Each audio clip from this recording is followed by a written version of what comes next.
Quase uma semana depois do maior ato terrorista da história, crescem as inquietações sobre que futuro nos reserva esse mundo.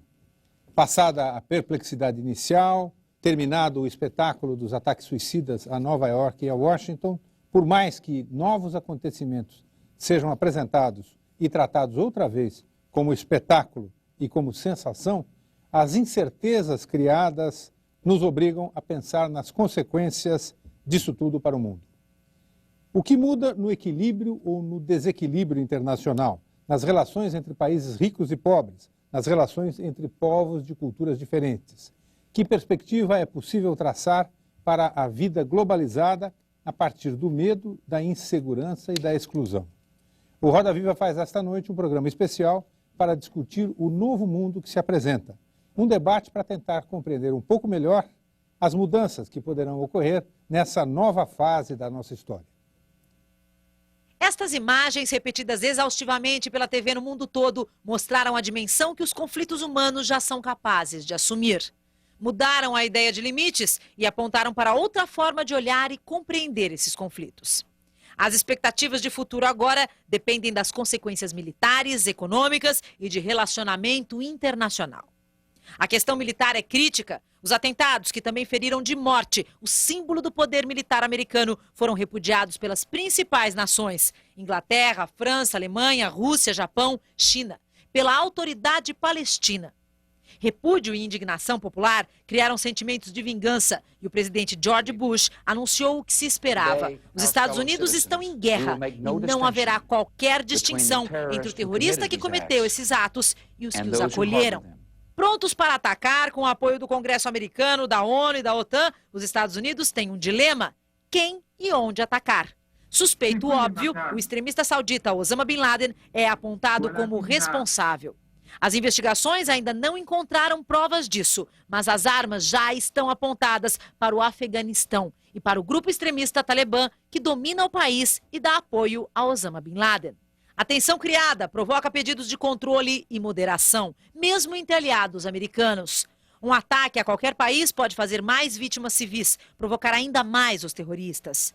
Pode desencadear outro processo de vingança, envolver outros países da região, onde Paquistão e Índia já dominam tecnologia de armas nucleares. A questão econômica traz outras inquietações. As Torres Gêmeas abrigavam importantes empresas financeiras, transações milionárias vinculadas ao mercado europeu, onde suspeita-se também circulava o dinheiro do terrorista milionário Bin Laden. A destruição das torres paralisou negócios, derrubou bolsas, aumentou o preço do petróleo no momento em que a economia internacional já emitia sinais de recessão. Qual é o prejuízo? Haverá desemprego? Como vão reagir os consumidores e os investidores? Como fica a situação de países como o Brasil, que dependem de investimentos externos? E como ficam as relações internacionais nesse novo mundo? O terrorismo catástrofe, que traz nova forma de terrorismo neste século, cria um medo que não se conhecia. Mas não cria consenso sobre como combater o terror. Ações militares, sanções econômicas, pressões diplomáticas. Washington já dá rumos a um novo alinhamento. Países que estão contra o terrorismo, países que estão a favor do terrorismo. Uma nova divisão política do mundo em dois lados? Qual o novo equilíbrio de forças e qual é a nova ideia em torno das diferenças culturais e das desigualdades entre os povos? Como ficam a liberdade, a confiança, a democracia? As respostas poderão deixar o mundo mais próximo de um choque entre civilizações, ou então, diante de uma oportunidade histórica de rever os conflitos humanos. Para participar deste programa especial sobre o terrorismo, nós convidamos Roberto Godoy, jornalista do jornal O Estado de São Paulo e especialista em armamentos. O coronel da Reserva Geraldo Cavagnari, coordenador do Núcleo de Estudos Estratégicos da Unicamp, a Universidade Estadual de Campinas. O cientista político Reginaldo Nasser, coordenador do curso de Relações Internacionais da PUC, a Pontifícia Universidade Católica aqui de São Paulo. A historiadora Maria Aparecida de Aquino, professora de História Contemporânea da Universidade de São Paulo. Maristela Basso, professora de Direito Internacional da USP. O cientista político José Augusto Guilhom de Albuquerque, coordenador do Núcleo de Relações Internacionais da Universidade de São Paulo. e o economista Luiz Carlos Mendonça de Barros, ex-presidente do BNDES, o Banco Nacional de Desenvolvimento Econômico e Social, ex-ministro das Comunicações, articulista do jornal Folha de São Paulo e editor do site Primeira Leitura. O Roda Viva é transmitido em rede nacional para todos os estados brasileiros e também para Brasília. Se você quiser dar a sua opinião, fazer a sua pergunta, nosso telefone é o 11, código aqui de São Paulo, 252-6525. O fax é o 3874-3454. E o endereço do programa na internet, rodaviva@tvcultura.com.br. Bom, eu queria começar botando a bola em jogo aí, talvez, sei que as questões que nós vamos levantar aqui nós não vamos conseguir, com certeza, solucioná-las. Quem dera que a gente tivesse essa competência e essa capacidade, né? O problema estava resolvido. Mas eu acho que a primeira dúvida que me coloca essa matéria que foi apresentada e até a situação que a gente está vivendo é a seguinte: o mundo enfrenta hoje uma cilada, quer dizer, a situação do ponto de vista da necessidade de uma retaliação norte-americana e, de outro lado, essa grande dificuldade de identificar quem retalhar significa, como já foi dito por muitas pessoas, uma cilada inescapável? Godoy? Eu acho que não é uma cilada inescapável, porque certamente os serviços de inteligência a essa altura devem estar, a gente tem acompanhado o pouco que transpira dessa área sombria do mundo, e você percebe nitidamente que eles estão, há uma grande efervescência, informações vão surgir. Eu duvido muito que os Estados Unidos desfechem, enfim, batam no alvo errado. O problema é como bater no alvo.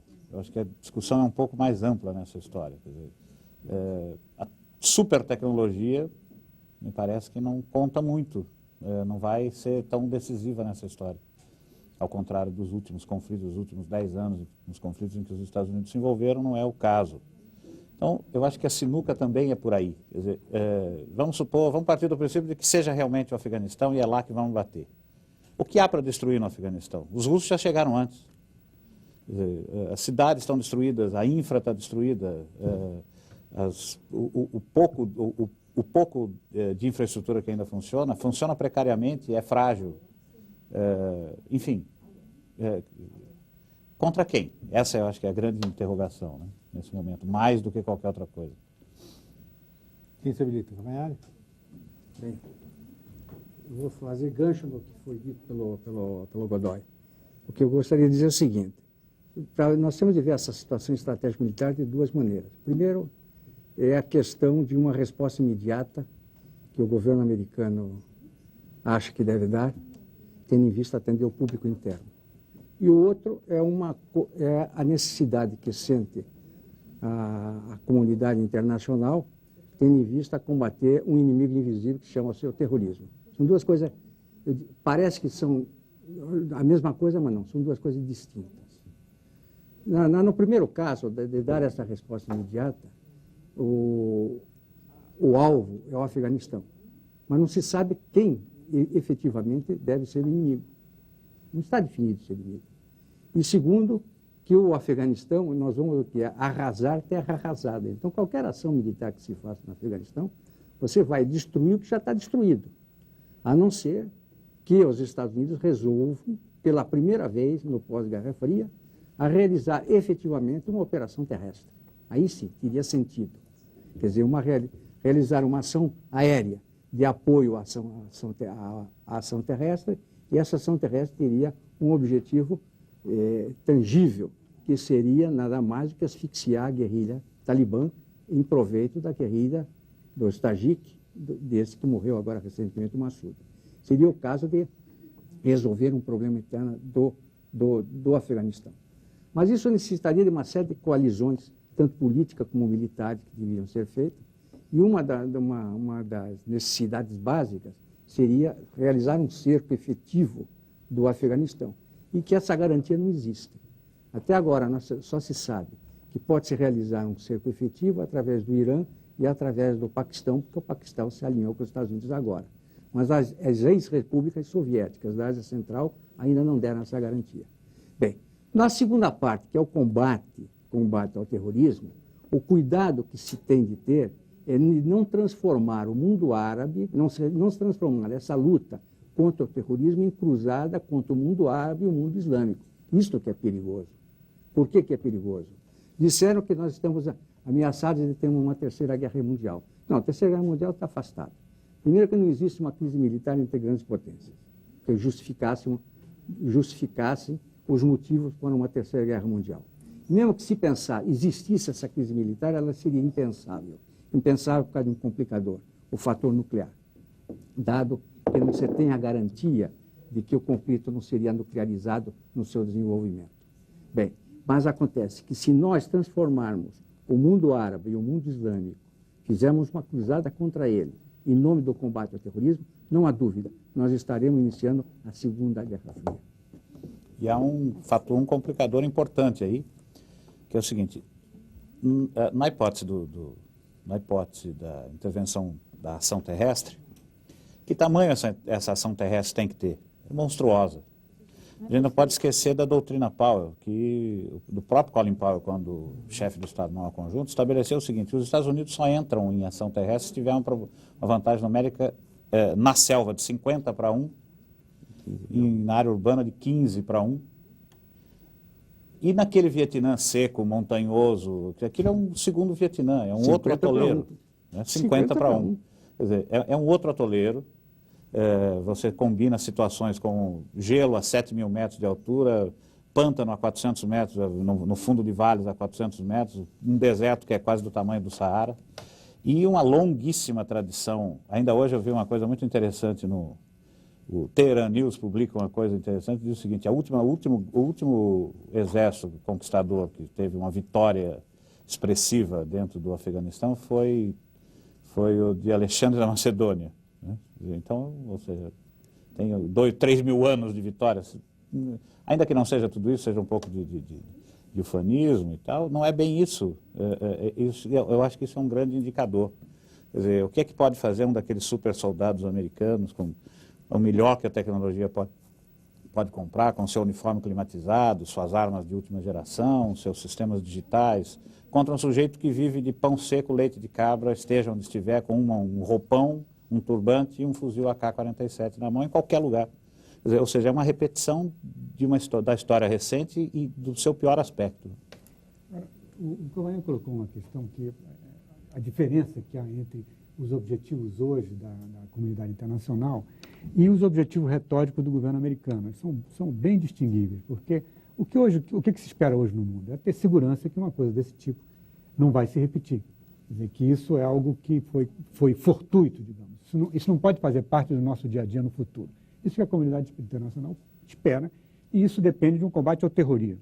E outra coisa é essa vontade de retaliação que é alimentada retoricamente por um governo fraco, com pouca legitimidade e que tem medo de perder o apoio interno. Mas isso é também um pouco ilusório, porque esse apoio interno é completamente volátil. Se começar algum tipo de operação que envolva perda de vidas humanas, não só de americanos, mas que a violência vista pela televisão, leva imediatamente a repensar um apoio desse tipo interno.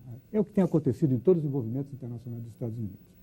E há um agravante, que é a própria capacidade interna de decisão americana. Hoje há uma divisão sobre os objetivos estratégicos dos Estados Unidos, uma divisão sobre a maior ou menor envolvimento dos Estados Unidos na questão internacional, ou mais, numa tendência mais isolacionismo, etc. Então, se você somar a isso, o apelo que as principais potências amigas dos Estados Unidos têm em relação a se proteger do terrorismo, tanto interno quanto externo, veja, quem deles escapa do terrorismo? Inglaterra, França, Alemanha, Japão, Rússia, China, nenhum desses quer ter a ameaça do terrorismo mais ou menos sendo tolerada no mundo.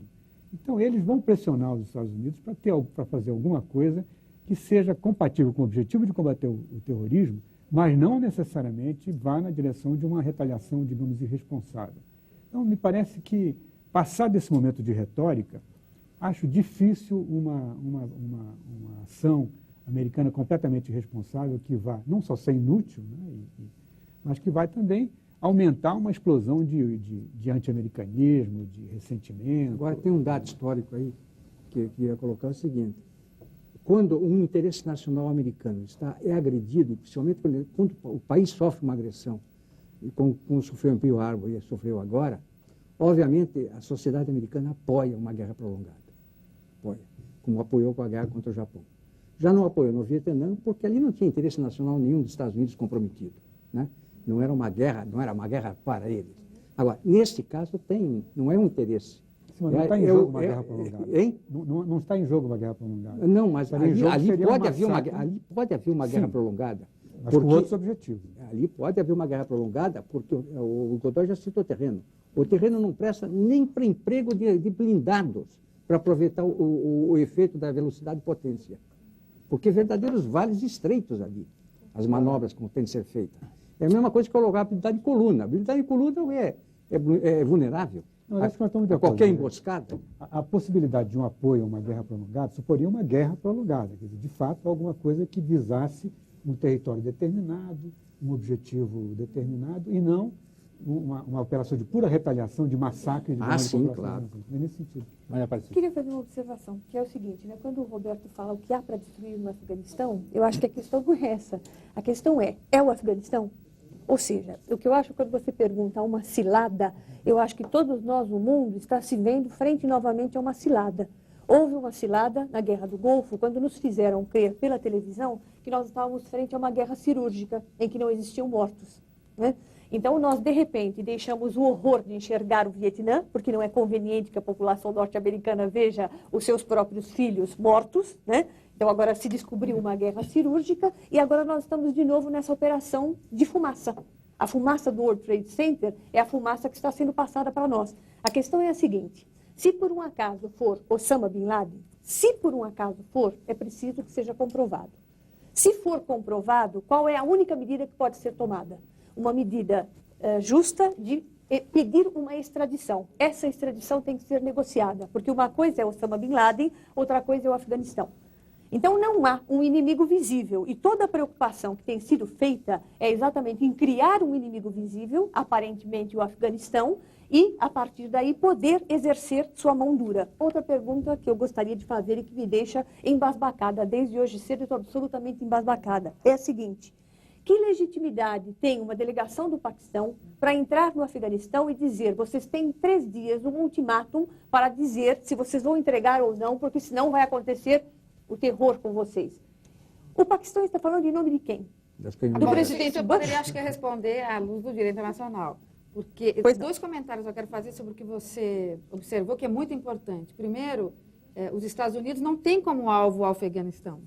Não tem? Nem pode ter. Se o Afeganistão fosse o alvo, seria muito fácil para os Estados Unidos, porque ele resolve facilmente, não tem o que destruir, não tem resposta. Ele quer criar algo. É muito mais difícil essa reação americana do que qualquer outra que os Estados Unidos já tenham tido. Porque deve ser tão inteligente quanto foi o ataque. O alvo seria esse grupo, né, de terroristas que lá se encontra. Mas a gente não sabe se eles estão lá exatamente, se estão na fronteira com o Paquistão. Então, talvez a reação mais difícil que os Estados Unidos tenham que tomar e que já tiveram até hoje.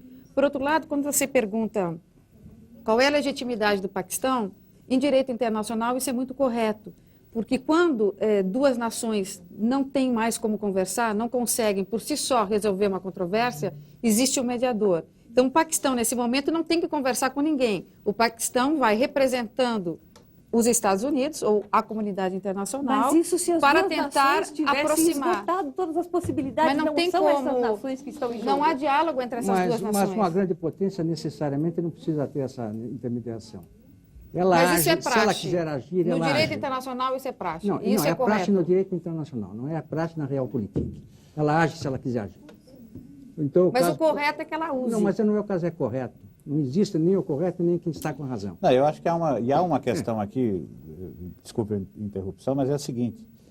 Eu acho que todos esses, os seus argumentos e os seus também, são válidos numa situação em que não há paixão envolvida e há uma argumentação razoável. Não estamos falando de uma situação razoável, nem normal, nem sem paixões. Há uma nação, a mais poderosa da história da civilização, que está disposta a dar uma pancada forte, tem o respaldo da sua população e está pouco se lixando porque nós achamos ou porque o mundo acha. Se for possível, a gente tem hoje uma situação... Não, a regra já está Paulo Paulo disse hoje uma coisa muito interessante na televisão. alguém perguntou a ele como é que evoluía essa questão dos 3 dias dados ao Paquistão. Ele falou, nós não demos 3 dias, não sei por que o Paquistão está fazendo isso. E as pessoas ficaram meio perplexas. Ele falou, não é uma delegação dos Estados Unidos, o nosso timing é outro. Então, a conduta dos Estados Unidos já está definida. A conduta deles já está definida. Não é o direito internacional, infelizmente. A conduta deles é a nova doutrina, que diz o seguinte, todo país que for hospedeiro, Sim. que der apoio a um grupo terrorista, é tão responsável quanto esse grupo terrorista pelo ato que ele praticou. Mas essa não é a Estamos cilada. no termo da retórica. Mas é que antes ele está Não tentando vamos a nos deixar extradição. iludir pela retórica dos governantes americanos. Queria Qual foi a chamar primeira a- manifestação internacional feita depois disso? Alan Greenspan fazendo um apelo aos bancos centrais de todo o mundo para que protejam a estabilidade do dólar. Isso não é uma linguagem de vou fazer e estou me lixando. Não estão se lixando. Eles estão preocupados, estão pedindo apoio aos seus parceiros. E eles não vão fazer nada que não tenha um apoio dos ingleses, dos alemães, dos russos e dos chineses. Não vão fazer Assim, nada. antes de uma coalizão política costurada Não vão fazer nada, e antes de uma coalizão militar também costurada, eles não vão à guerra. Eu queria chamar a atenção para um ponto que eu acho que ainda não foi abordado, que antes de se pensar na dificuldade de entrar no Afeganistão, antes da dificuldade de se definir quem é o inimigo, os Estados Unidos, a mim me parece que está numa dificuldade muito maior, que é uma fragilidade interna imensa. E quem está divulgando isso nada mais, nada menos que o New York Times e o Washington Post, desde o dia dos atentados, mostrando da ineficiência do sistema de informação norte-americano. Completamente ineficiente. Hoje, o jornal Valor publica um artigo de um ex-agente da CIA que escreveu em julho, dizendo do desconhecimento completo das organizações terroristas árabes. Então, completo desconhecimento. Esse desconhecimento cada vez mais está se mostrando e, portanto, a mim parece que os Estados Unidos, se não tiver um mínimo de segurança interna, não vai estar completamente impossibilitado de guerra. Quer dizer, as imagens que hoje nos mostraram, né, os policiais ao redor da Bolsa, com máscara de gás, eles revelam isso. Essa fragilidade interna. E, no primeiro momento, nada garante que os Estados Unidos não venha a ter outros ataques de terror. O próprio Henry Kissinger hoje admite isso numa matéria no jornal Estado de São Paulo, dizendo que só pode atacar se estiver muito claro que é um inimigo, como alguns disseram aqui. Um especialista em terrorismo internacional de Israel publicou um livro esse ano sobre o terrorismo, e ele declarou que esse ato fugiu dos padrões que até então ele havia estudado. Por isso que já existe bastante indício que está fugindo daquele padrão usado pelo Bin Laden. Ou seja, nós estamos diante de um ato completamente desconhecido, né? E, portanto, passível de implementar outros atos dentro do próprio Estados Unidos. Luiz Carlos. Olha, eu acredito que o que está se passando nos Estados Unidos é, assim, uma grande perplexidade da nação, dos seus governantes, com o que aconteceu.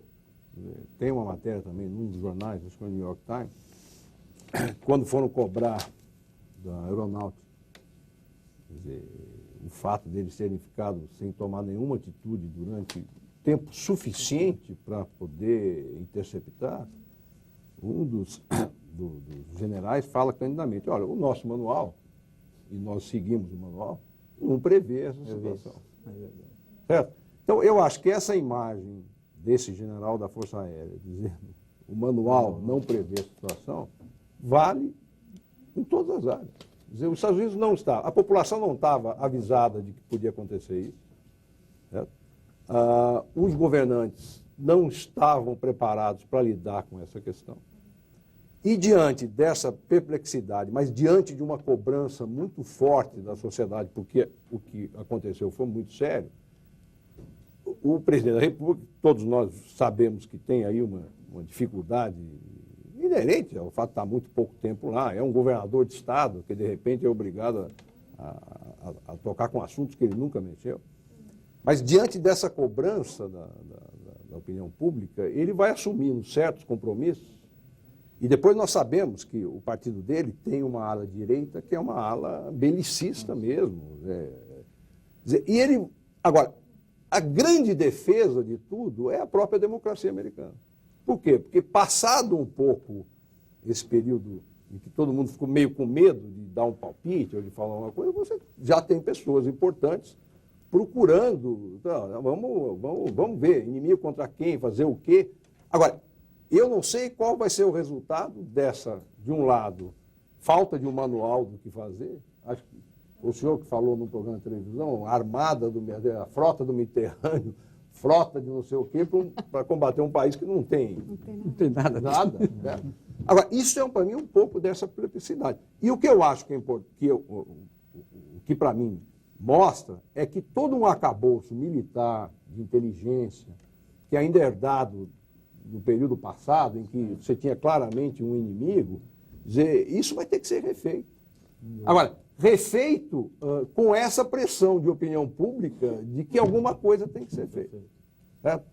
Então, vamos dizer assim, e é uma coisa engraçada, porque, mudando um pouco de assunto, dizer, a sociedade americana, ela é uma coisa assim, extraordinária do ponto de vista da sua identidade. Por exemplo, hoje, abertura das bolsas. Né?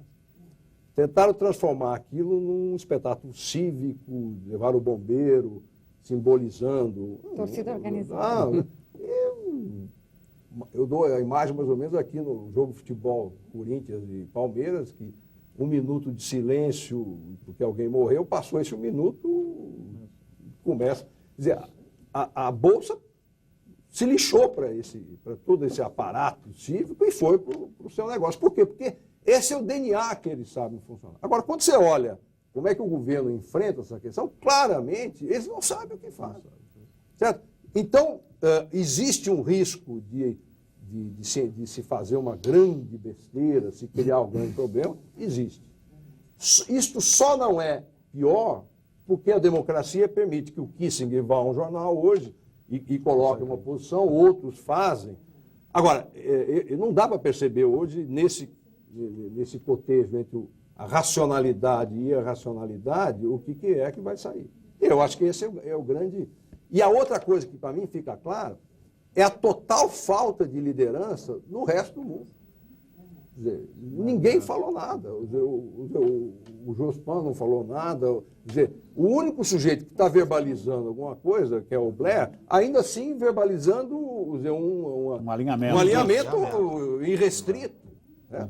Então eu acho que e por isso, nesse momento, tem sempre aquelas palavras de efeito, mas eu acho que eu li em algum lugar dizer que isto representa efetivamente o início da discussão de como é que o mundo se organiza daqui para frente, com regras que são totalmente diferentes. Posso fazer uma observação? Sim. Ele fez uma observação muito importante, até relacionou com a cartilha. Por quê? Porque até então o inimigo era uma outra nação. Mas agora nós passamos a ter um outro inimigo. O inimigo não é mais a nação, quer dizer, o direito nacional não é mais o da coexistência pacífica e nem mais o da cooperação econômica. Nesse terceiro milênio, ele vai ser o direito internacional da humanitarização. Muito mais do que humanização, muito mais que direitos humanos. Porque o inimigo agora pode ser uma pessoa, pode ser uma minoria, pode ser um grupo beligerante. Mudou o contexto de quem é o inimigo. Mas o governo americano já arrancou um artifício. Exatamente essa doutrina que eu falei antes, exatamente isso. Já que eu não posso definir o inimigo, que é o grupo guerrilheiro, eu vou definir o inimigo como uma outra nação. Claro. A nação que apoia. Que é muito mais fácil. Mas é mais difícil a tomada de decisão se vai bombardear essa outra nação ou não. Né? Claro. É bem mais difícil. Essa é a armadilha que ele colocou. Nós vamos fazer um rápido intervalo. Eu só queria colocar uma observação aí para a gente pensar durante o intervalo, que eu acho o seguinte. Esse ataque, ele demonstrou ele é um ovo de Colombo, né? Quer dizer, em relação ao uso de equipamentos banais. Quer dizer, um avião e uma faca de cozinha e você provoca um estrago capaz de matar 5.000 pessoas e destruir o maior símbolo, ou um dos maiores símbolos do capitalismo. Né? Quer dizer, um péssimo ovo de Colombo é uma coisa condenável, evidentemente, a todo modo, mas talvez o dado mais chocante é que ninguém havia imaginado uma utilização para o avião. Talvez o Santos Dumont, quando tomado de uma crise de consciência, acabou quando vinha a vida, quando descobriu que o avião podia servir para isso. Certamente ele não pensou nisso. No intuito de estabelecer uma provocação de discussão, eu queria colocar em jogo aqui a seguinte questão. O que é que isso mexe com a vida da gente? Nós, brasileiros, que afinal de contas temos a ilusão de que sempre acolhemos muito bem árabes e judeus, povos de todos os cantos do planeta, temos uma política externa muito mais flexível e também muito menos compromissada do que a política norte-americana, né? Quer dizer, como já disse em 1961, o chefe do Departamento de Estado norte-americano, assim, se o Brasil pode ter uma política externa independente, os Estados Unidos não podem. Então, isso foi quando Jânio Quadros condecorou Che Guevara e Gagarin e pouco tempo depois renunciou, e na renúncia dele surge uma grave crise aqui no país, porque os americanos achavam que o vice-presidente não deveria assumir, os militares brasileiros, mais do que os americanos achavam, mas não fizeram nada. Então, a minha pergunta é a seguinte, tanto do ponto de vista das relações internacionais, quanto do ponto de vista econômico, o que é que isso mexe com a vida da gente? Veja, eu acho que há dois terrenos aqui que se vai mexer. Já está mexendo, mas nós ainda não tínhamos percebido, e esses atentados mostraram pela primeira vez. É que houve uma inversão da capacidade de destruição do Estado e dos indivíduos. Houve uma inversão de vulnerabilidade. Nós vamos ter que conviver com uma situação em que os Estados nacionais, mesmo o Estado mais poderoso, é muito vulnerável em relação à capacidade de destruição e de fazer o mal de indivíduos e de grupos, que, através de gases, através de armas biológicas, com poucos recursos, ou então de uma arma ainda mais mortífera, que é o suicida. Tá? O que há de novo nisso aí não é o planejamento, nada, tudo isso é banal. O que há de novo é juntar 20 homens que vão morrer. Né? Então, essa vulnerabilidade é uma vulnerabilidade que nós vamos ter que conviver. Quer dizer, não é mais o Estado, que é aquele todo-poderoso e que destrói os indivíduos, mas são indivíduos que têm essa capacidade de destruição. Acho que isso é um fato. Se nós não pensarmos novamente as relações internacionais em função disso, dessa nova vulnerabilidade, e, portanto, ter como objetivo principal o controle do terrorismo, porque, digamos, acabar com o terrorismo talvez seja impossível, pelo menos manter sob controle e limitar. E a outra coisa é a fragilidade interna política dos Estados Unidos. Os Estados Unidos, sua divisão racial, religiosa, econômica, social, política, ideológica, etc., é de tal ordem que o papel que os Estados Unidos representou durante esse último século não é mais capaz de representar, não é mais capaz de decidir quais são os seus objetivos, qual é a sua atuação no mundo, e cria situação como essa, quer dizer, uma situação, nós estamos pensando com algo que está fora da cartilha, mas não é verdade. Quantos filmes nós já vimos que descreviam exatamente essa situação? Era previsível, as pessoas previram, só que tem que, nesses filmes, o sistema não funcionava, havia um herói, às vezes até o próprio presidente da República pegava o Air Force One, né, e resistia bravamente. Mas o sistema não funcionava. Então, o sistema americano é capaz de prever essa situação, mas não é capaz ainda, nesse momento, de essas duas coisas, falta de liderança de um lado e, de outro lado, vulnerabilidade dos Estados, nos faz prever uma situação bastante instável nos próximos anos. Mas o que isso mexe com a gente? Eu acho que o Guilherme colocou um ponto importante, porque se você pensar que no final da Guerra Fria, olhando para nós aqui, América Latina, realmente o número de, vamos dizer assim, conflitos, e no mundo também, interestatais, diminuiu significativamente. Mas, ao mesmo tempo, o número dos chamados conflitos internos, das guerras civis, subiu assustadoramente. Portanto, a questão mais importante que aparece no final da Guerra Fria é a desagregação dos Estados, quer dizer, a incapacidade dos Estados, de uma forma geral, manter o controle e a ordem dentro do seu território. Ora, diante disso, é uma realidade bem próxima nossa, nós conhecemos muito bem isso. Né? Todos os países da América Latina, de uma certa forma, estão convivendo com isso desde o final, não apenas a partir do final da Guerra Fria, mas sobretudo a partir daí. Então, essa realidade se coloca assim. E se coloca, como o Guilherme disse, à medida que se trata de um suicida, eu li um relato do articulista New York Times, o Thomas Friedman, muito interessante. Ele estava conversando com um piloto de Boeing, etc. Ele disse, mas é difícil, o que é difícil de pilotar um Boeing? né, decolar e aterrissar. O suicida não tem esse problema. Né? Fantástica essa questão. Quer dizer, veja a vulnerabilidade e a sagacidade, né, que está se colocando diante do suicida. Então, frente a isso, realmente é uma situação um pouco fora de controle. Bem, nós vamos viver com essa questão tudo indica que haverá um recrudescimento do terrorismo no nível mundial. Eu não vejo que nós vamos acabar com o terrorismo, vamos diminuir a intensidade dele. Ao contrário, eu acredito que ele vai crescer até mais. E vai crescer este caso que foi inédito porque é a primeira vez que se fez uma ação terrorista em escala, né, e ao mesmo tempo atacando alvos simultaneamente, né, e produzindo resultados que nem mesmo uma operação convencional pode alcançar esse resultado em mortes. Por exemplo, estima-se que as mortes podem chegar até 40 mil, estima-se, já estão contabilizadas em 6 mil.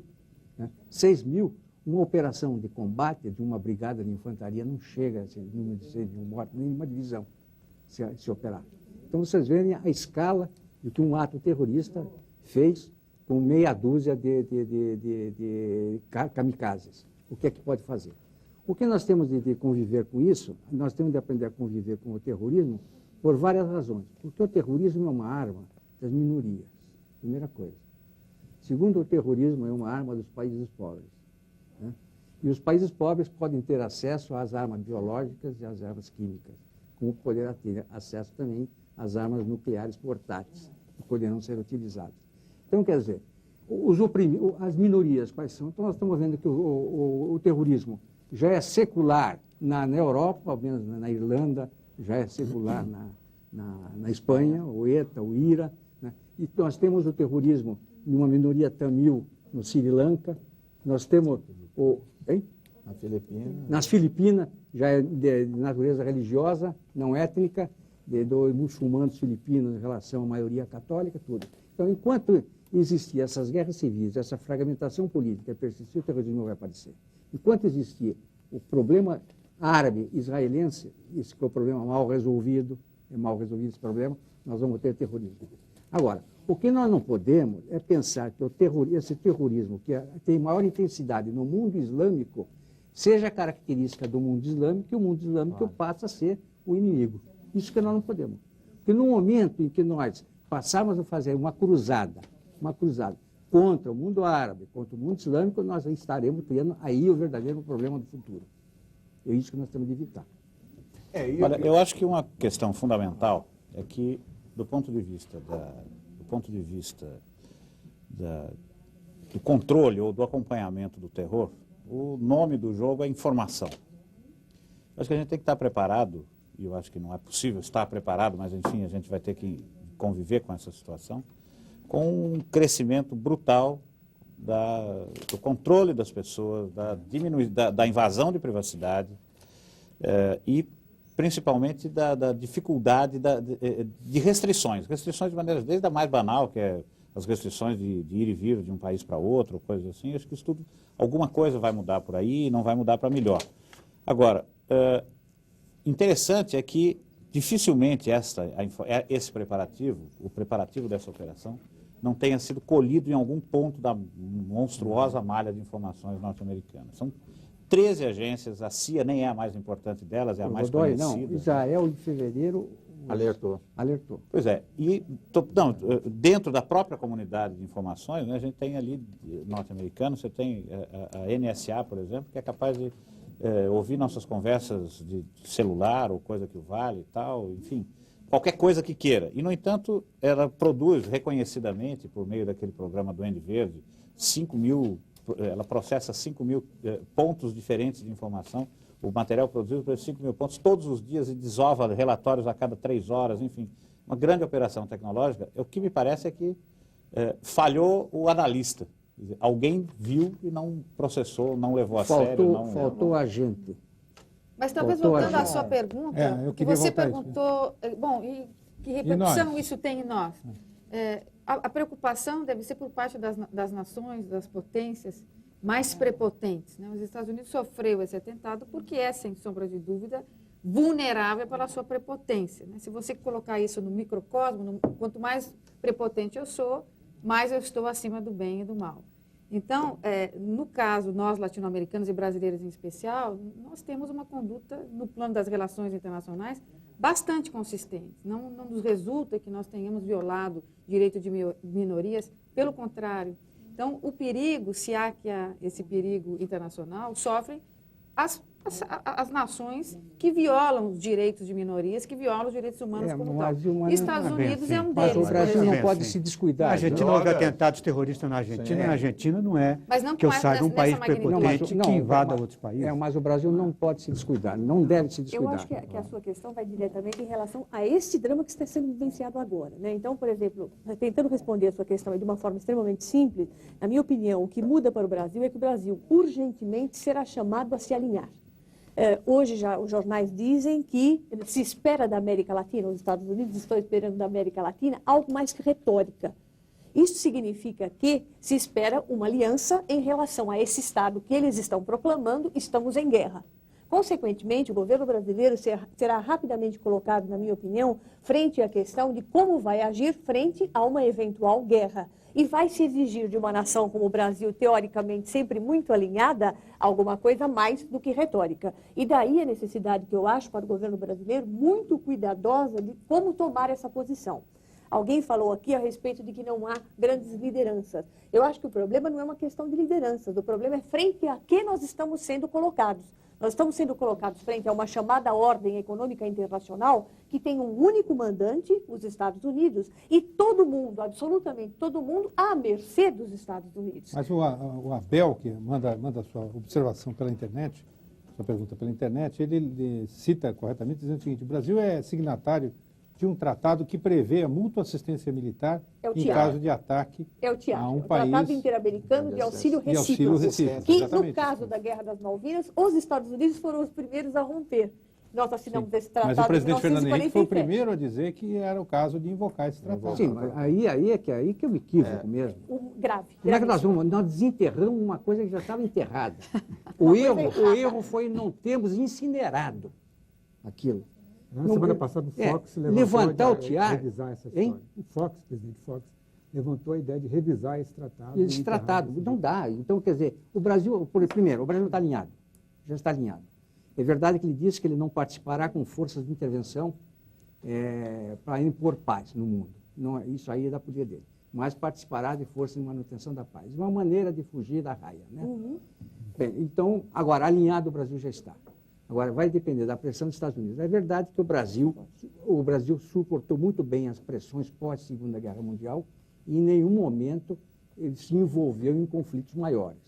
A Coreia, por exemplo, o Brasil sofreu uma pressão violenta e, no entanto, conseguiu não ir para a Guerra da Coreia. Apenas a Colômbia mandou um batalhão. Depois tiveram os vários conflitos e a última, que foi a República Dominicana, nós fomos de graça. De graça, sem ter sido solicitado. É como a Argentina está se oferecendo agora, nós nos oferecemos na época. Tá? Só que a Argentina agora vai para servir o cafezinho. Mas por que o Brasil já tem que firmar uma posição se não é necessário? Mas já firmou a Ele não posição. sabe o plano Mas já firmou a posição. de reação americana. O Laffer já deu. Sim, corretamente, prudentemente, ele disse, estaremos ao lado, enfim. Mas Aliados já ele estamos. não se pronunciou nem a favor, nem contra. A conduta do Itamaraty sempre foi, Sim, mas ao longo da história, e nesse momento também, mas como ela falou aqui, nós podemos recuar dessa posição. Até porque a Organização dos Estados Americanos, se fosse o caso de não resgatar esse tratado, dentro da OEA também se poderia discutir qual a posição do continente americano. O que fragilizaria muito os Estados Unidos, na medida que os Estados Unidos nunca respeitaram muito as posições da OEA. Então, se o tratado ficasse, né, enterrado, talvez se pudesse trazer a questão da defesa do continente americano, a posição do continente americano alinhado ou não, dentro da Organização dos Estados Americanos. E seria uma oportunidade de resgatar uma organização internacional que tem muita importância na história. Agora, acho que a questão... eu acho uma coisa importante, é que toda essa reação nossa, assim, meio...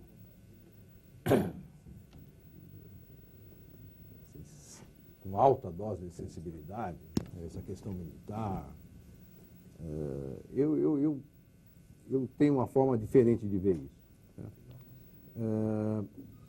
Os Estados Unidos, nos últimos 8 anos, ele exercitou o seu poder hegemônico de uma forma muito sutil e que não tem nada a ver com essa questão militar, que foi a questão econômica. Nunca, nos últimos... A hegemonia americana como assim, um modelo, como dando as regras de como é que as coisas devem funcionar, nunca foi tão clara como nos últimos anos, pelo setor econômico. Porque o mundo vivia um período assim, de grande progresso, de grande desenvolvimento econômico.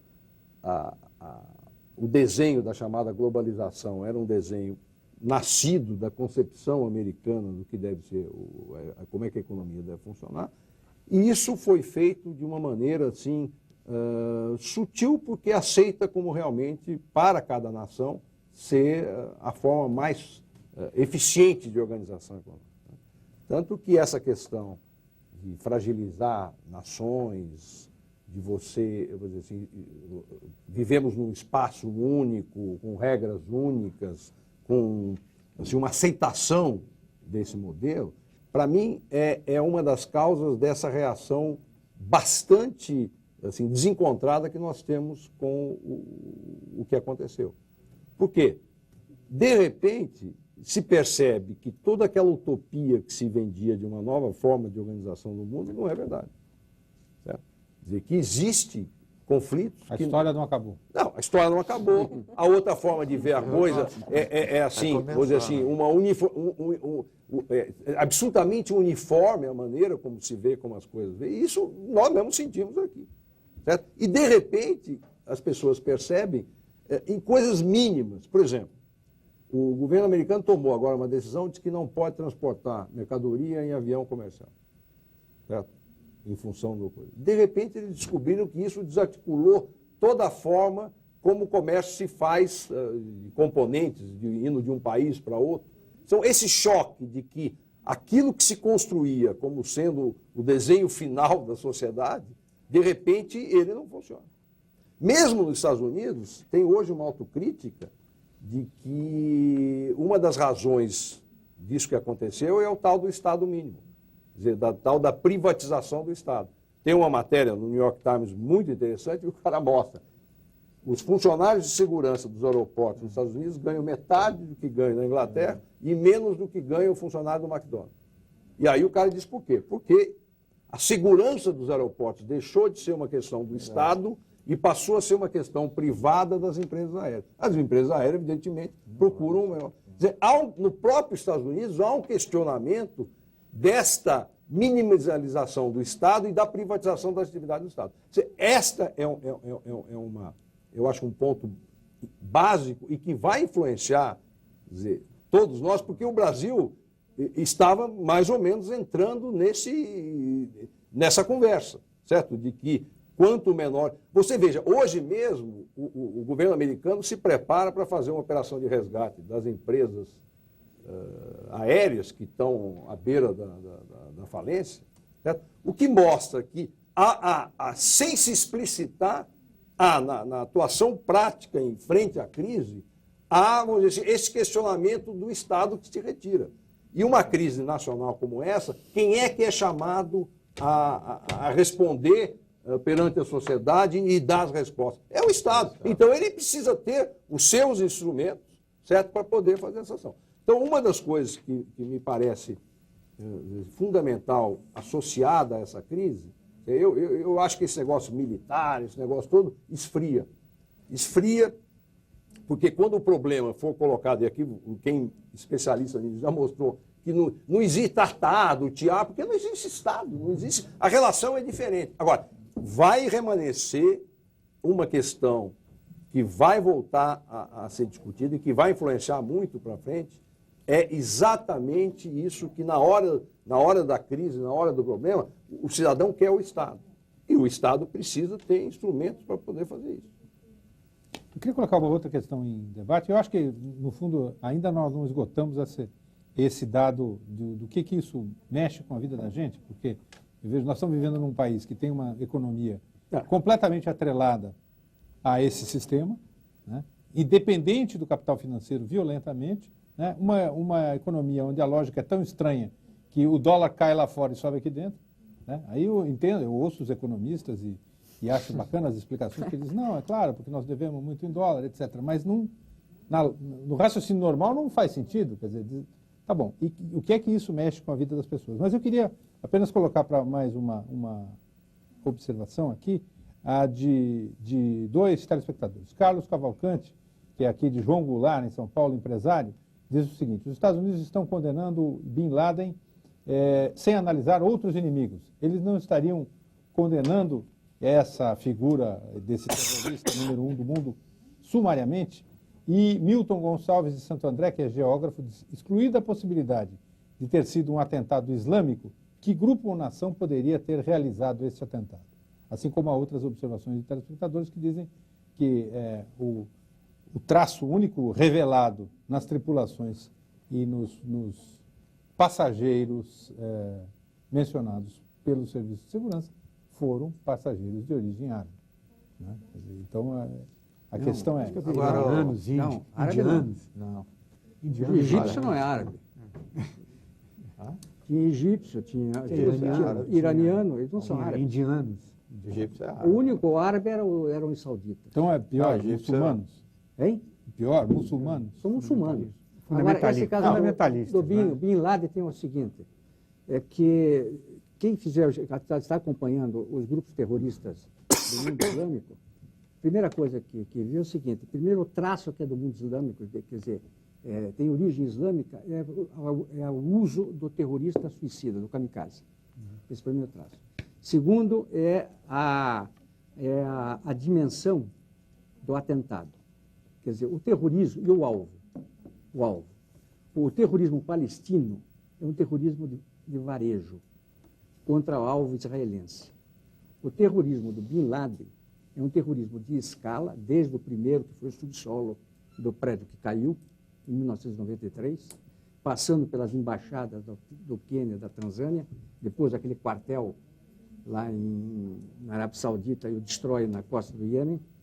Então, esse é um terrorismo de escala, quer dizer, já é próprio dele. E o terceiro aspecto que tem do terrorismo dele, que é multinacional, é multi-islâmico, que não é o palestino. Eu acho nem que é... Transnacional, palavra adequada. Então, quer dizer, você vê isso, a transnacionalização do terrorista, o terrorismo suicida, a escala com que foi feito o ato terrorista. Então, você vai ver que tudo conduz ao Bin Laden, que não tem outro histórico dentro do terrorismo islâmico que faça esse tipo do que ocorreu. Eu acho que nos últimos 2 dias cresce os indícios de um envolvimento do Iraque. Exato. Ou seja, começa outras considerações. Quer dizer, uma das hipóteses é de que, ou seja, é pessoal do Bin Laden treinado, financiado e preparado com a razoabilíssima infraestrutura do Iraque. Eu acho que a palavra... Não, do Bin Laden é o seguinte, sempre o alvo de Bin Laden foram alvos americanos. Enquanto que o do palestino, sempre os alvos são israelenses. Contra o feiticeiro. A palavra que estão usando bastante é network, né? A rede de terrorismo, né? E aí eu acho meio complicado agora identificar que sejam apenas muçulmanos, né? Quer dizer, na medida que você tem uma rede, nada impede que outros grupos estejam envolvidos nisso. Até grupos norte-americanos. Não vamos esquecer que em 1998, até então, foi o maior ataque terrorista na história dos Estados Unidos, feito por um americano, fuzileiro naval. Na década de 60 e 70 tinha alemães. Então, eu acho que não pode descartar isso, quer dizer, há uma confusão imensa, inclusive o seguinte, muçulmano não necessariamente é árabe. Nós sabemos a história na Guerra do Vietnã, quer dizer, o que era o Cassius Clay passou a ser chamado Muhammad Ali, que é um norte-americano. Então, eu acho que assim, há uma grande confusão nessa coisa de árabe, muçulmano, palestino, e que se essa confusão não for desfeita, quer dizer, se isso não se tornar bastante claro, como os colegas estão dizendo, nós vamos entrar numa espiral de violência que não vai ter fim. Aliás, eu acho que a saída melhor nesse momento, vários estão apontando, é os Estados Unidos se aproximar do mundo árabe. porque é a única maneira de acabar com o terrorismo. O mundo islâmico. O mundo árabe em geral. Quer dizer, essa agressão, como se diz, não é os Estados Unidos nem a civilização ocidental, como disse o Schroeder. É uma agressão à civilização, até a civilização árabe. Porque, veja, foi dito aqui, são minorias do mundo árabe. E os Estados Unidos vai precisar do mundo árabe para combater esse terrorismo. Estava dizendo há pouco desse agente da CIA, ele disse que ninguém do serviço secreto dos Estados Unidos sabe falar árabe. Quer dizer, não tem nem como se aproximar. Quer dizer, esse equívoco é muito grande. Quer dizer, um mundo muito distante para os Estados Unidos e, portanto, incompreensível. Então, há uma necessidade, e aí eu acho que a atitude dos Estados Unidos diplomática é aproximar do mundo árabe.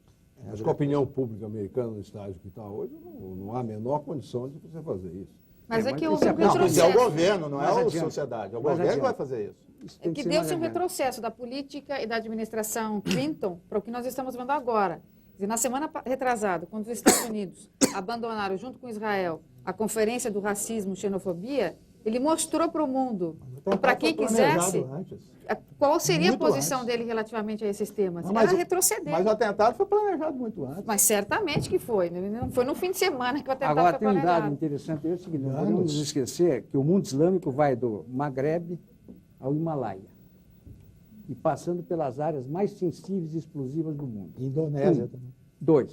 Em 2020, para 4 terráqueos, 1 será islâmico. Eu queria levantar aqui duas questões para a gente raciocinar. Uma do Ivan Nascimento, de Montes Claros, Minas Gerais.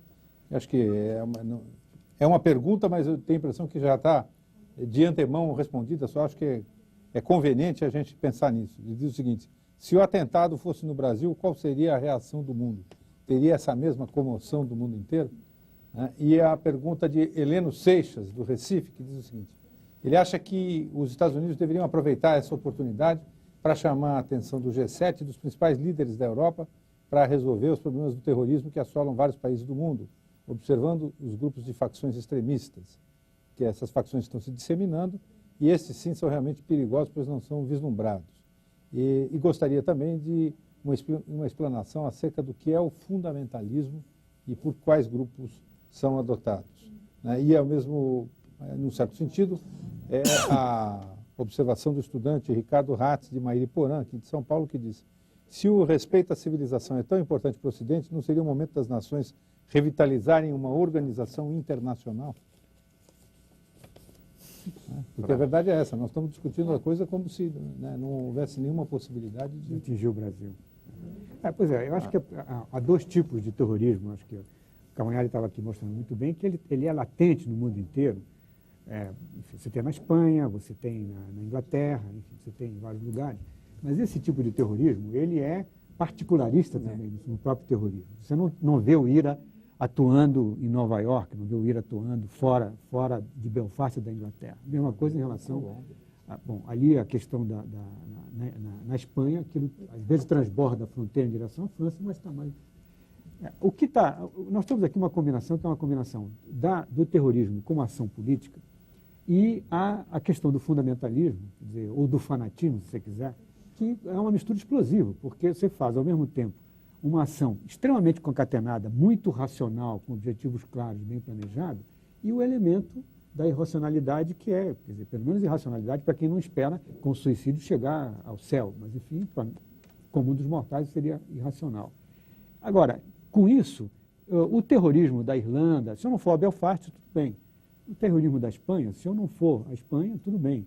Agora, esse tipo de terrorismo, ele atinge a todos, não só porque ele é uma possibilidade, porque, veja, a razão de ser, o objetivo do terrorismo é o inocente. Não há terrorismo que não vise atingir uma população inocente. O terrorismo não visa um alvo militar. Ele visa criar o pânico e a intimidação através do alvo inocente. Então, qualquer um que seja inocente pode ser um alvo. Mas tem um tipo de terrorismo que se chama de terrorismo seletivo. Normalmente, ele visa pessoas que têm uma posição dentro da sociedade ou do governo. É o caso da Espanha. É o caso da Itália, que Da pegaram Aldo Itália? Moro. Aldo Moro. Esse é o terrorismo seletivo. Mas não é o caso desse terrorismo. Não, esse é sistemático, quer dizer, ele sempre se faz obedecendo os mesmos padrões de atuação você pode ver que o tipo como que se é feito esse tipo de terrorismo dele, ele segue sempre os mesmos padrões. Mas o intuito escala tudo. de obter uma reação, por isso que eu De intimidação. levantei Não, claro, essa de intimidação. de intimidar, mas sim, de fazer com que o outro reaja e, portanto, E recrudesça o terrorismo, exatamente, assim. e alimente Vai a em própria escala, máquina. vai em escala, vai criando um bolo de neve. Então, esse é, por exemplo, o terrorismo tem a sistemática, que é esse que se faz sempre tudo. Agora, o do País Basco e o do IRA, do País Basco, ele só visa os espanhóis. Não visa fora disso. Espanhóis. E agentes do governo. De preferência, agentes do governo ou membros do Congresso, seja o que for, vereador, seja o que for. E o IRA, a mesma coisa. IRA visa o quê? Os ingleses e a comunidade protestante da Irlanda do Norte. Então, quer dizer, eles são muito localizados, pontuais ali, regionalizados, não é como o Bin Laden. O Bin Laden é um terrorismo internacional. Transnacional. Transnacional, ou multinacional, né?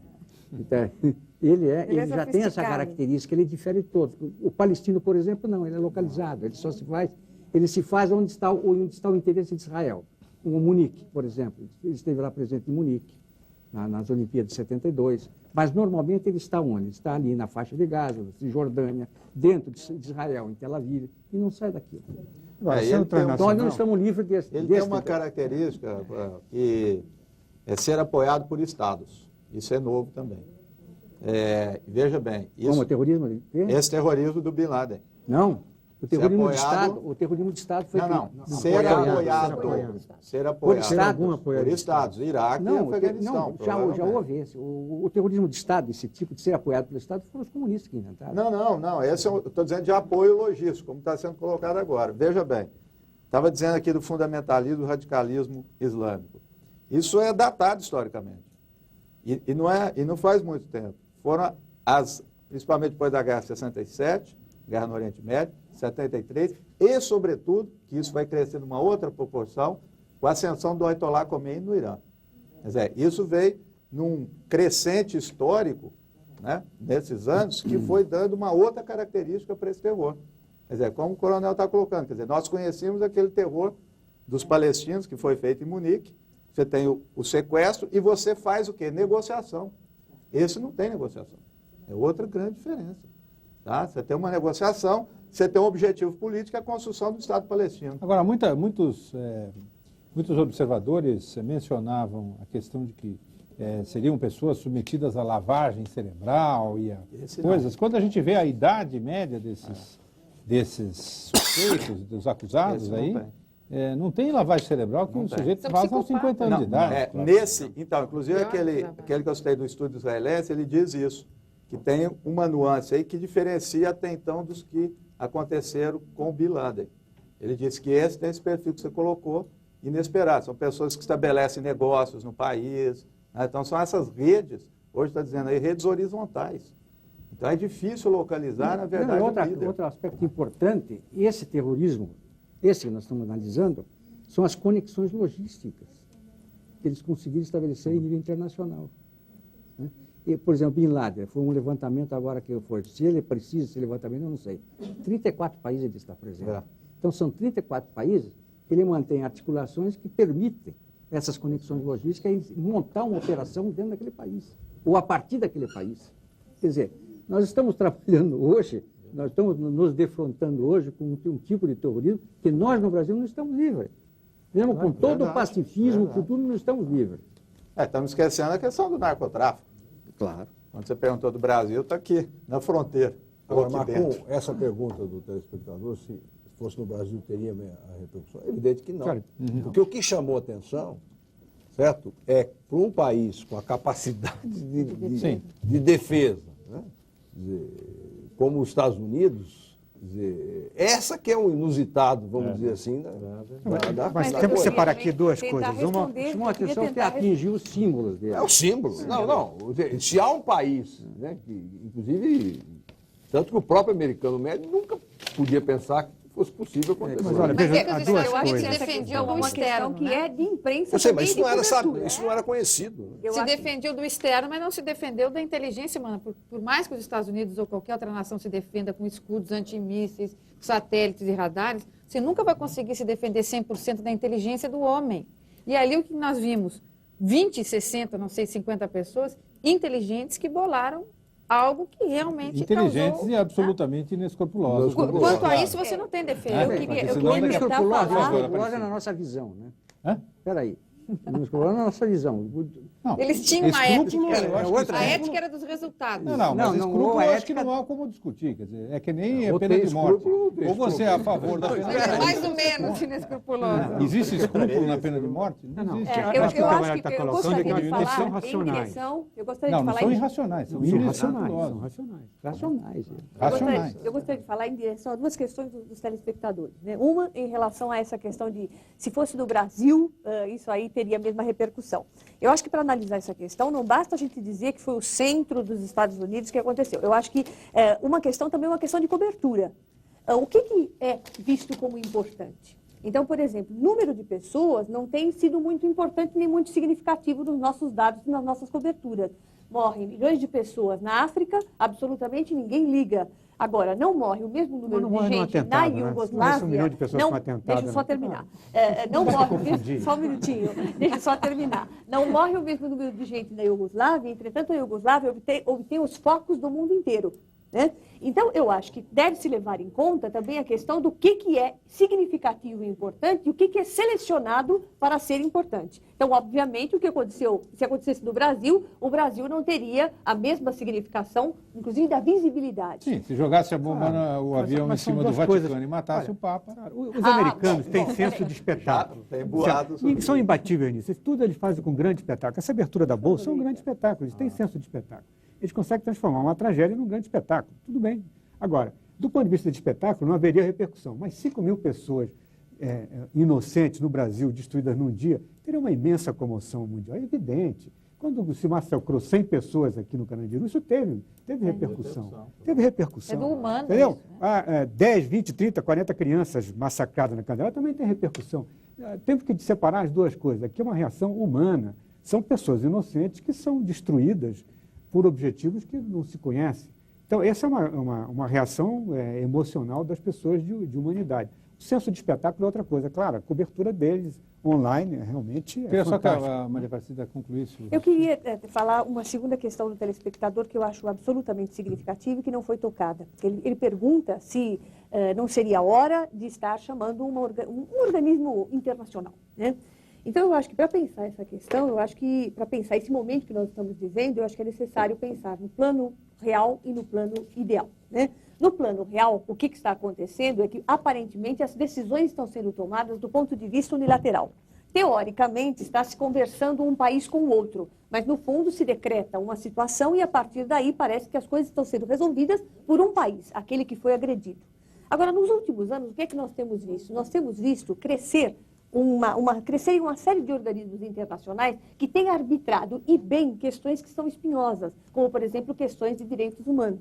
Consequentemente, eu acho que era hora, e eu acho que vai acontecer no plano ideal daqui a algum tempo, de se chamar uma organização internacional, de se chamar organismos internacionais para arbitrar dessa questão. Ou seja, o que eu estou dizendo é o seguinte: não haverá saída para essa situação tão difícil que para nós está colocada, se tudo for colocado nas mãos de uma nação, aquela que foi agredida. Então, respondendo ao telespectador, eu acho que é hora, sim. Só que eu acho que vai ser difícil e vai demorar um pouco para ser tomada essa decisão.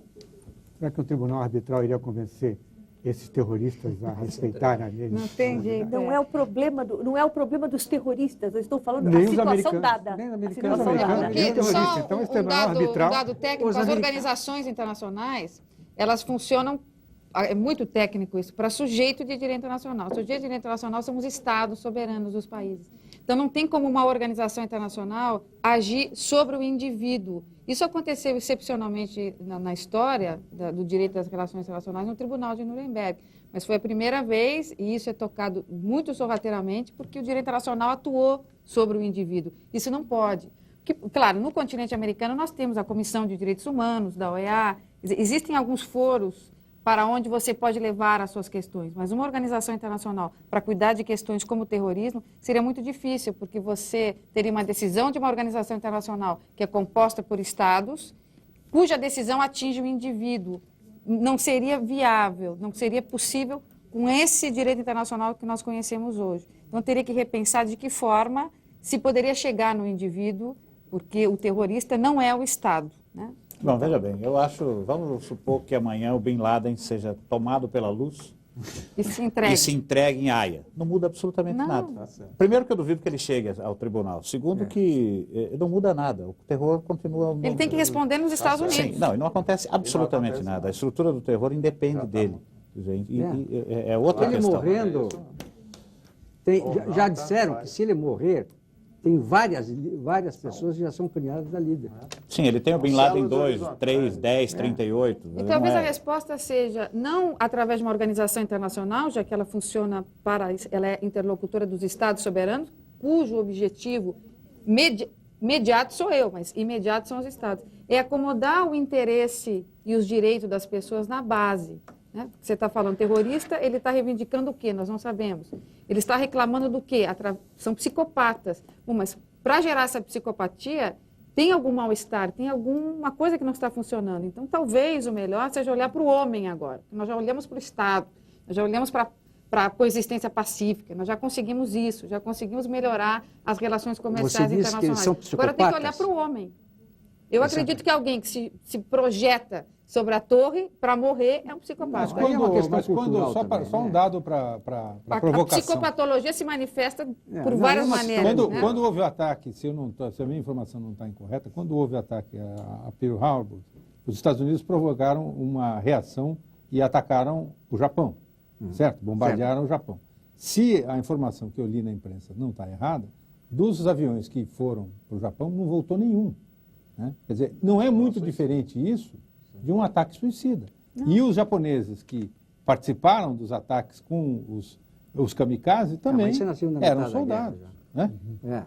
Agora, e é uma eram- outra, e esse exemplo é muito Mas interessante. esses Mas é terroristas diferente uma aconteceu ação com o uma Japão? deformação militar de alto conduta, risco. É o que aconteceu É com o uma adversário, coisa. né, E com o uma ação agressor. na qual o objetivo é morrer é diferente. É diferente. Uma coisa é você ter um risco Por imenso de menor que morrer. seja a probabilidade de voltar, ela existe. Frase o é objetivo livre de de ser. morrer. Ali é guerra, ele tem uma ordem. Não, Esses só para dizer uma rapazes coisa. são Olha, o psicopatas. Menachem foi o líder da Irgun, terrorista. Explodiu aquele hotel King George, que era o quartel-general dos ingleses. quartel-general dos ingleses. E o Yitzhak Shamir, que foi primeiro-ministro de Israel, foi da Esther. Esther era uma gangue, era um bandido. Tá? Bandido. E chegou a primeiro-ministro de Israel. Terrorista. Porque houve uma Terrorista. evolução na forma de ação política dele. Eu conheço também vários guerrilheiros que depois viraram... Então, o que eu estou dizendo é o O seguinte... que eu acho que faz a diferença é o sujeito que sabe deliberadamente, desde o começo, que a ação dele vai custar sua vida e que vai levar a vida de civis. Essa que é a diferença. Quer dizer, se isso é feito num teatro militar... Agora, o que é o absurdo da situação é que é uma ação contra pessoas inocentes, simplesmente para criar um clima Pânico, De terror. terror que eles nem sabem direito aonde vai dar. Essa é a questão. Agora, vamos ver, é que é uma questão cultural também. Por exemplo, o terrorismo suicida, até hoje, só vingou em 2 lugares, no Japão e no mundo islâmico. Fora disso, não há nenhum lugar nenhum. Mas o terrorismo clássico também, aqueles russos malucos que se enrolavam em bombas, explodiam, isso também, esse primeiro terrorismo era também suicida. Né? Você explodia junto com a bomba e levava um rei ou alguma coisa do gênero. Quer dizer, eu acho que isso não é Mas um isso traço era cultural, individual, eu acho né? um Não traço era um individual. grupo, né? Não era um grupo. Eu acho que isso é um traço individual. Eu vi um relato, eu não posso dizer, eu vi isso no jornal hoje, um relato de que o tipo de atuação do Bin Laden é chegar em um lugar, vem um dos emissários, entra na comunidade que tem alguma relação com o fundamentalismo e começa a recrutar. Se vocês sabem de pessoas que estão dispostas a morrer, e aí recruta entre essas pessoas. Isso vi hoje, não sei se isso é verdade. Mas disposto a morrer, não é necessário. Claro que a religião tem um papel fundamental. Sim, cultural. Claro, porque a religião é o quê? A religião tem... O objetivo da religião é tirar a incerteza sobre a morte.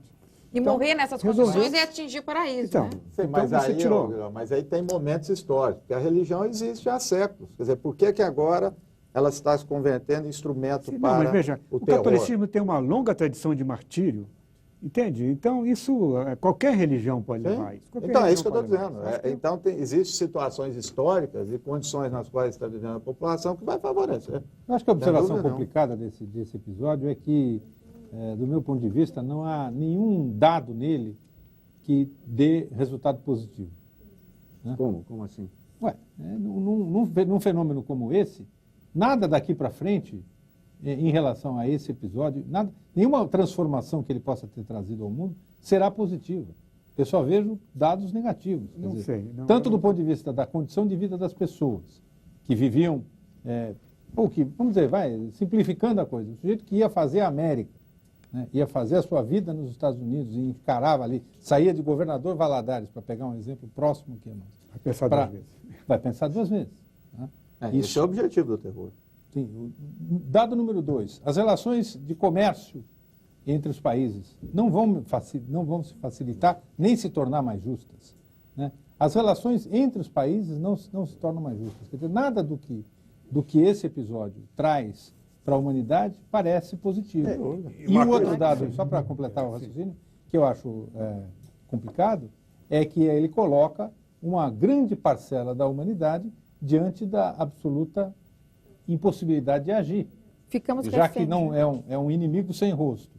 Né? Não há reação a Não, o fazer. que nós vamos ter daqui para frente é um tipo de situação de conflitos difusos, que o terrorismo vai proporcionar. Quer dizer, vão substituir aqueles grandes conflitos. É óbvio que aqueles grandes conflitos já não dá mais, não são mais já se tornaram impensáveis por causa da arma nuclear. Mas aqueles de média intensidade que ocorreram por muito tempo, por exemplo, Guerra da Coreia e as guerras árabes e israelenses, vão ocorrer. Mas a maioria deles vão ser conflitos de baixa intensidade e conflitos difusos, que é uma das características do terrorismo. Porque ele não é ele é tão difuso que daí a dificuldade de identificar o inimigo. Por isso. Então, e esta vai ser a característica da nova ordem daqui para frente. Pode ser que isso se mude, pode ser que isso mude. Mas, por enquanto, os indícios, não digo as evidências, os indícios nos encaminham para essa conclusão. Luiz Carlos. E tem um outro aspecto, quer dizer, que evidentemente não estava na programação, dentro do plano de voo dos terroristas, né? É que esse atentado aconteceu num momento muito difícil para a economia americana. Certo? Quer dizer, e talvez o efeito prático, assim, do ponto de vista de estragar, quer dizer, a festa, maior seja nessa área econômica, porque aí pega o mundo todo. Quer dizer, porque esses acontecimentos, quer dizer, eles pegaram a economia americana num momento de muita dificuldade, segura um pouco pela expectativa dos consumidores. Certo? E o que se viu hoje na abertura da Bolsa é que realmente isso fez um estrago na posição do agente econômico extraordinário. Então, você veja, só no setor de empresas aéreas, fala-se aí de 80 mil demissões que vão acontecer nos próximos... E aí pega a gente. Porque nós temos a Embraer aqui em São José dos Campos, que vai ser afetada de uma forma muito importante. Então, esse aspecto, dizer assim, colateral dessa ação, certo? Que acontece, porque se isso acontecesse há 4, 5 anos atrás, esse aspecto econômico mas ele vai existir e, mais do que isso, não vai afetar só os Estados Unidos, ele vai afetar o mundo todo, inclusive a gente. Quer dizer, o Brasil tem um impacto aí grande sobre isso. Nós estamos chegando no final do programa e eu queria propor, até depois de 1h30 da gente navegar em cima desse mar revolto aí, um exercício de otimismo, talvez, enfim, ou pelo menos de esperança, que é levantar o seguinte: qual é o cenário menos ruim? Qual é a expectativa de vocês para que seja a solução mais admissível, mais razoável possível? 1 minuto para cada um. Cavanhaque. Bem, o melhor resultado para mim seria que nós passássemos a pensar o mundo daqui para frente, para combater o terrorismo, não há dúvida, mas sem realizar a ação de vingança nesse momento, porque será, ao contrário, contraproducente. Maria Aparecida. Olha, eu acho que a gente não deve cometer o erro de acreditar que o terrorismo é um rebelde sem causa. Eu acho que mesmo na cabeça de Bin Laden devem haver razões que explicam os seus atos, não justificam os seus atos. O terrorismo não é justificável em nenhuma circunstância. Mas você perguntava o que há de positivo, se é que se pode tirar alguma coisa de positivo. Eu acho que a longo prazo pode-se e deve tirar alguma coisa de positivo, ou seja, eu acho que é preciso pensar, é preciso refletir acerca de que mundo que nós temos. Esse mundo, aparentemente muito bom para alguns, é muito mal, muito ruim para a grande maioria das pessoas. Então, se isto nos fizer pensar, e eu acredito que vai nos fazer pensar, em decisões tais como as do G7, G8, que não pensa absolutamente em nada a respeito da grande maioria das pessoas que passam fome e não tem como sobreviver, eu acho que isso é uma reflexão que nós temos que fazer. E aí eu volto ao rebelde sem causa. Há causa, sim. Todas essas ações terroristas vêm de populações extremamente pobres. Então a raiz é uma só. Por que atacam os Estados Unidos? Uma nação extremamente rica, intolerante e que tem agido da maneira como bem quer, fazendo o que bem entende, acreditando que o filme dá certo no final. Ou seja, que o super-herói vem salvar. E que vai se ter novamente o mocinho que tira da sua arma e resolve a justiça com as próprias mãos. Eu acredito que a médio e longo prazo essa justiça não estará nas mãos de um só país. Guilhom. Eu acho que as coisas vão provavelmente caminhar de uma maneira menos pessimista, menos agressiva. Eu acho que os Estados Unidos internamente não têm condições de fazer um ato impensado, não, porque não tem consenso sobre o que vai acontecer no dia seguinte. E a comunidade internacional não vai permitir que os Estados Unidos aumentem a vulnerabilidade, aumentem o perigo do terrorismo, realimentem o terrorismo. De modo que eu acredito que a interdependência vai jogar fortemente, porque ela já existe do ponto de vista financeiro.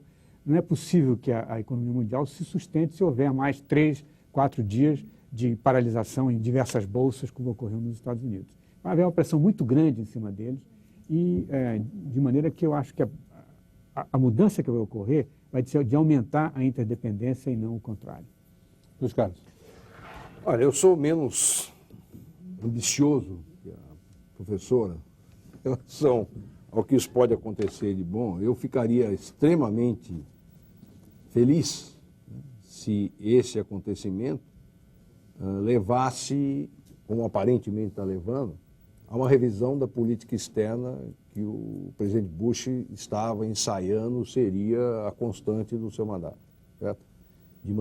Até de uma maneira cínica, certo? Se os Estados Unidos é o poder imperial, certo? Roma já provou isso, precisa ter a paz do poder imperial, certo? E eu acredito que essas discussões todas que o evento está provocando no mundo, mas principalmente nos Estados Unidos, se levarem a duas coisas, acho que já estaria seria bastante otimista. Primeiro, essa revisão da política externa, de maneira que os Estados Unidos deixasse de se isolar e voltasse dentro de um consenso internacional. E o segundo, que eu acho que é um efeito interessante, é esse efeito do Estado. Isso provocar essa corrida insana de privatização do Estado, de redução do Estado, uma medida que o cidadão hoje percebe que ele precisa ter os instrumentos de ação que não são privados. Maristela. Eu acho que desse episódio que os Estados Unidos ficaram reféns da sua própria prepotência, o Guilhom estava falando muito certo, o fato dos Estados Unidos não terem tomado nenhuma atitude precipitada revela que há uma reflexão, e essa reflexão é importante. Eu acredito assim no homem vivamente, assim como para o mal, mas sobretudo para o bem.